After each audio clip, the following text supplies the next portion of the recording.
50 కోట్లు $50 బిలియన్ అని ఉందా చూస్తున్నారు కదా $50 బిలియన్ ఇదిగా $50 మిలియన్ 5 కోట్ల నోటు 5 కోట్లు 50 కోట్లు ఇదిగా $5 బిలియన్ బిలియన్లే ఏకంగానే ఇదిగా మొత్తం మిలియన్లు. హలో ఫ్రెండ్స్, ప్రతిరోజు డబ్బుతోనే ఎంతో అవసరం ఉంటుంది. ఉదయం నిద్ర లేచిన దగ్గర నుండి పడుకునే వరకు మనిషి పుట్టుకు నుండి చావు వరకు డబ్బే చాలా అవసరం ఉంటుంది. అలాంటి డబ్బు అసలు ఎలా తయారవుతుంది? ఈ డబ్బు తయారవడానికి అసలు ఎంత ప్రాసెస్ ఉంటుందో మీకు తెలుసా? అయితే మనలో చాలా మందికి వచ్చే మరొక అతిపెద్ద సందేహం ఏంటంటే డబ్బు ముద్రించే మిషన్లు మన దగ్గరే ఉన్నాయి కదా. అలాంటప్పుడు దేశంలో ఎంతో మంది తిండికి కూడా గతిలేని వారు మరియు ఉండడానికి ఇల్లు కూడా లేని వారు ఉన్నారు. ఇంకా ఎంతో మంది ఆర్థిక ఇబ్బందులతో బాధపడుతున్న వారు కూడా ఉంటారు కదా. ఇలాంటి వారందరికీ కావలసిన డబ్బును అధిక మొత్తంలో ముద్రించి వారికి ఇచ్చేస్తే వారి ఆర్థిక ఇబ్బందులు తొలగిపోతాయి కదా అని చాలా మంది ఆలోచిస్తారు. అయితే ఈ ఆలోచన గవర్నమెంట్కి రాలేదంటారా?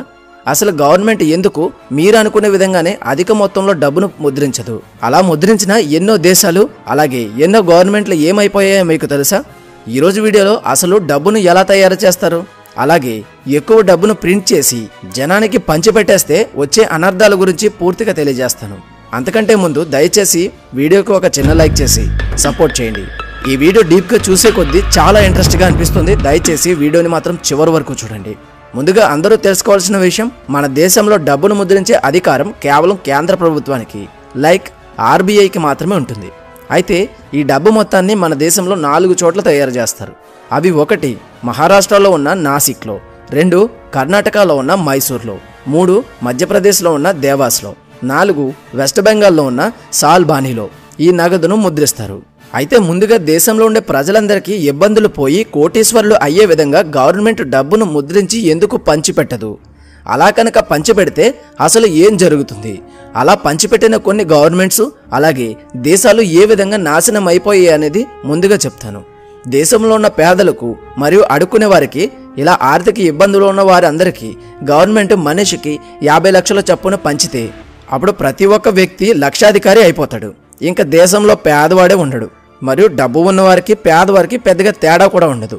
కానీ ఇలా గవర్నమెంట్ కనుక చేస్తే ఏం జరుగుతుంది అంటే ప్రతి వ్యక్తి ఎంతో ఖరీదైన వస్తువులను కొనుక్కోవాలి అని చూస్తాడు. ఉదాహరణకి ఎంతో ఖరీదైన కార్లను కొనాలి అని చూస్తాడు. అలా అందరూ ఒకేసారి కొనాలి అని చూసినప్పుడు అందరికీ సరిపడా కార్స్ ఉండవు. అప్పుడే వీళ్ళందరికీ కావలసిన స్టాక్ తేలేక మరియు డిమాండ్ను చూసి కారు ధరలను అమాంతం పెంచేస్తారు. ఉదాహరణకు 5 లక్షలు ఉండే కారును 10 లక్షలు చేసేస్తారు అనుకుంటే, ఇక్కడ ఒకప్పుడు 5 లక్షలకి ఒక కారు వచ్చింది. కానీ డబ్బు పంచిపెట్టిన తర్వాత 10 లక్షలకి ఒక కారు వస్తుంది. దీనివల్ల వస్తువు విలువ పెరగడమే కాకుండా డబ్బు యొక్క విలువ కూడా పడిపోతుంది. అలా దేశంలో ఉండే అన్ని వస్తువుల విలువలు అమాంతంగా పెరిగిపోతూ ఉంటాయి. దీనినే ద్రవ్యోల్బణం అని అంటారు. అంటే ఇన్ఫ్లేషన్ అని అర్థం. మీకు ఇంకా బాగా అర్థం కావాలి అంటే ఇది చూడండి. ఇలా అందరూ లక్షాధికారులు కాకముందు ఒక సబ్బు ధర 10 రూపాయలు అయితే 100 రూపాయలకి 10 సబ్బులు వస్తాయి. ఇప్పుడు గవర్నమెంట్ డబ్బును ప్రింట్ చేసి ఇచ్చిన తర్వాత మీ దగ్గర 1000 రూపాయలు ఉన్నాయి అనుకుంటే విపరీతంగా పెరిగిపోయిన ద్రవ్యోల్బణం కారణంగా మార్కెట్లో సబ్బు ధర 100 రూపాయలకి పెరిగిపోయింది అనుకుంటే ఇప్పుడు కూడా మీ దగ్గర ఉన్న 1000 రూపాయలకి 10 సబ్బులు మాత్రమే వస్తాయి. దీనివల్ల ఏమైనా ప్రయోజనం ఉంటుందా? డబ్బు ప్రింట్ చేసి ఇవ్వకముందు ఏదైతే పరిస్థితి ఉందో డబ్బు ప్రింట్ చేసి ఇచ్చిన తర్వాత కూడా అదే పరిస్థితి ఉంటుంది. కేవలం అందరి దగ్గర డబ్బు పేరుకి పెరగడం తప్ప యూజ్ ఉండదన్నమాట. అయితే ఈ విధంగానే ఒక దేశంలో తన రాజకీయ ప్రయోజనాల కోసం కోట్ల డబ్బును ప్రింట్ చేసి దేశంలో ఉండే అందరినీ లక్షాధికారిని చేసింది. కాదు కోటీశ్వరుల్ని చేసింది. కానీ అలా చేసిన కారణంగా ద్రవ్యోల్బణం అధికంగా పెరిగిపోయి నేడు ప్రపంచంలోనే అడుక్కు తినే దేశంగా, అత్యంత నిరుపేద దేశంగా మిగిలిపోయింది. ఆ దేశం మరేదో కాదు, జింబాబ్వే దేశం. అసలు ఈ దేశం ఏం చేసిందంటే 2008-2009 సంవత్సరంలో జింబాబ్వే దేశం తన దేశంలో ఖర్చుల కోసం మరియు విదేశీల అప్పులు తీర్చడం కోసం ఎక్కువ డబ్బును ప్రింట్ చేసింది. దానితో ఆ దేశంలో ద్రవ్యోల్బణం అమాంతం పెరిగిపోయింది. మామూలుగా ఏ దేశంలో అయినా సరే ద్రవ్యోల్బణం యొక్క పర్సెంటేజ్లో 1 or 2% డిఫరెన్స్ ఉంటే ఇబ్బంది ఉండదు. అంటే ఉదాహరణకి మన దేశంలో ద్రవ్యోల్బణం 2015లో 5.8% మరియు 2016లో 4.9%గా ఉంది. ఇలా 1 లేదా 2% తేడా ఉంటే ద్రవ్యోల్బణం అదుపులో ఉన్నట్లు. అదే ఒక్కసారిగా 30% నుండి 40% వరకు మార్పు చెందితే దాన్ని హై ఇన్ఫ్లేషన్ అంటారు, లేదా అధిక ద్రవ్యోల్బణం అని అంటారు. దీనికే అంతలా అంటే జింబాబ్వే చేసిన దానికి పెరిగిన పర్సెంటేజ్ చూస్తే అందరికీ బుర్ర పాడైపోతుంది. ఇలా జింబాబ్వే దేశం 2019లో డబ్బును అధికంగా ప్రింట్ చేసి అందరికీ పంచిన కారణంగా జింబాబ్వేలో ద్రవ్యోల్బణం 6.5 సెక్స్టిలియన్ పర్సెంటేజ్ పెరిగిపోయింది. అంటే ఆ సంఖ్యను నెంబర్స్లో కూడా చూపించలేము. అంత భారీ మొత్తంలో డబ్బు విలువ పడిపోయింది. దానితో ఆ దేశంలో ఉండే వస్తువుల ధరలు అలా పెరిగిపోతూనే ఉండేవి. ఉదాహరణకి ఈరోజు ఒక ఫోన్ ధర 5,000 ఉంది అనుకుంటే తర్వాత రోజుకి 10,000 గాను, ఆ తర్వాత రోజుకి 20,000 గాను, ఆ తర్వాత రోజుకి 40,000 గాను, అలా అన్ని డబుల్ అయిపోతూ వచ్చాయి. దానితో అన్ని వస్తువుల ధరలు పెరిగిపోయాయి.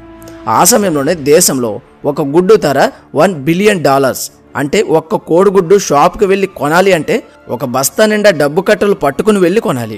ఇలాంటి దారుణమైన పరిస్థితులు చూసిన జింబాబ్వే గవర్నమెంట్ జనాలు కష్టాలు తీర్చాలి అని $100 ట్రిలియన్ కూడా ప్రింట్ చేసింది. దానితో ప్రతి ఒక్కరి దగ్గర బిలియన్, ట్రిలియన్ ఉండేవి. దానితో ఆ దేశంలో అందరూ మిలియనీర్లు, బిలియనీర్లు అయిపోయారు. కానీ దానివల్ల ఎవరికీ లాభం లేదు. వారి దగ్గర ఉన్న డబ్బులకు ఒక్క చాక్లెట్ కూడా వచ్చేది కాదు. అంటే ఆ దేశం పరిస్థితి ఏ విధంగా మారిపోయిందో అర్థం చేసుకోండి. ఆ రోజు ఆ దేశం యొక్క గవర్నమెంట్ చేసిన ఒక్క తప్పు కారణంగా ఆ దేశంలో నేటికి కోట్ల రూపాయలు ఉన్నా కానీ తినడానికి తిండి దొరకక, అలా దొరికినా కానీ వాటి విలువ భారీగా ఉన్న కారణంగా ఈ రోజుకి ఎంతో మంది తిండి లేక మరణిస్తున్నారు. ప్రతి ఒక్కరి దగ్గర డబ్బే, చెత్త కుప్పల్లో డబ్బే, ఎక్కడ చూసినా డబ్బే. డబ్బుకి విలువ పడిపోయింది ఆ దేశంలో. అందుకే మన దేశంలో డబ్బు ప్రింట్ చేసే అధికారం ఉన్నా కానీ అధిక మొత్తంలో ప్రింట్ చేసి అందరికీ పంచిపెట్టదు. అలా చేస్తే వచ్చే పరిణామాలు చాలా దారుణంగా ఉంటాయి. డబ్బు అధికంగా ఉన్నంత మాత్రాన దేశం యొక్క పరిస్థితి మారిపోదు. ఒకవేళ మన ఇంట్లో అమ్మా నాన్న అన్నట్లుగానే డబ్బు చెట్లకి కాస్తే డబ్బు యొక్క విలువ వాటి ఆకులతో సమానం. చూశారు కదా ఎందుకు అధికంగా డబ్బును ప్రింట్ చేయరో బాగా అర్థమైంది అనుకుంటున్నాను. ఇప్పుడు అసలు ఈ డబ్బును ఎలా ప్రింట్ చేస్తారో చూద్దాం. పైన తెలిపిన విధంగా డబ్బును మన దేశంలో 4 చోట్ల ముద్రిస్తారు. ఇలా నగదు ముద్రించే ప్రదేశంలో చాలా హై సెక్యూరిటీ ఉంటుంది. ముందుగా ఈ కరెన్సీ తయారు చేయడానికి భారీ మొత్తంలో హై క్వాలిటీ కాటన్ 70%, లెనిన్ ఫైబర్ను 30% తీసుకుని వాటర్లో బాగా నానబెట్టి ఆ తర్వాత ఆ నానబెట్టిన మిశ్రమాన్ని బాగా డ్రై చేస్తారు. అలా డ్రై చేసిన దానితో ఎంతైతే డబ్బును ప్రింట్ చేయాలి అనుకుంటున్నారో అంత పేపర్ బండిల్ను తయారు చేస్తారు. నిజానికి ఈ కరెన్సీ ప్రింటింగ్కి వాడే పేపర్ను మన ఇండియాలో తయారు చేయరు. ఈ కరెన్సీ ప్రింటింగ్కి కావలసిన పేపర్ను జపాన్ మరియు జర్మనీ నుండి ఇంపోర్ట్ చేసుకుంటారు. అయితే ఇలా ఇంపోర్ట్ చేసుకున్న పేపర్ను ముందుగా సెక్యూరిటీ థ్రెడ్ ప్రింటింగ్ చేస్తారు. ఈ సెక్యూరిటీ థ్రెడ్ అంటే మీరు కరెన్సీ నోట్ పైన చూస్తే ఒక సన్నని లైన్ గమనించే ఉంటారు కదా, దానినే సెక్యూరిటీ థ్రెడ్ అంటారు. అయితే ఈ సెక్యూరిటీ థ్రెడ్ అనేది 2 రకాలు ఉంటుంది. 10 రూపాయల నుండి 50 రూపాయల వరకు సిల్వర్ కలర్ మరియు 100 నుండి 500 వరకు గ్రీన్ కలర్ లైన్ ఉంటుంది. ఆ తర్వాత ఇవన్నీ సరైన విధానంలో ప్రింట్ అవుతున్నాయో లేదో గమనిస్తారు. అలాగే ఈ కరెన్సీ నోట్ను తయారు చేసే సమయంలో వాడే రంగులను నోట్స్ ఆధారంగా వేస్తూ ఉంటారు. అయితే ఇలా వాడే రంగులను కూడా మన దేశంలో తయారు చేయరు. ఆ రంగులను స్విట్జర్లాండ్ నుండి ఇంపోర్ట్ చేసుకుంటారు. అలా నోట్స్ తయారీ మొత్తం quality department and graphic designers ఆధ్వర్యంలో ప్రింట్ అవుతాయి. ఇలా నోట్స్ తయారయ్యే సమయంలో శాంపుల్ ప్రింటింగ్ని చేసి ఆ కరెన్సీ నోట్స్ సరైన విధంగానే ప్రింట్ అవుతున్నాయా లేదా అని గమనిస్తారు. అలా ప్రింటింగ్ మరియు కటింగ్ అయిన తర్వాత వీరికి కావలసిన మొత్తంలో నోట్స్ను ప్రింట్ చేసి ఆర్బీఐకి ఇస్తారు. ఆ తర్వాత ఆర్బీఐ ఆ నోట్స్ను బ్యాంక్కి ఇస్తుంది. ఈ విధంగా ప్రింటింగ్ విధానం ఉంటుంది.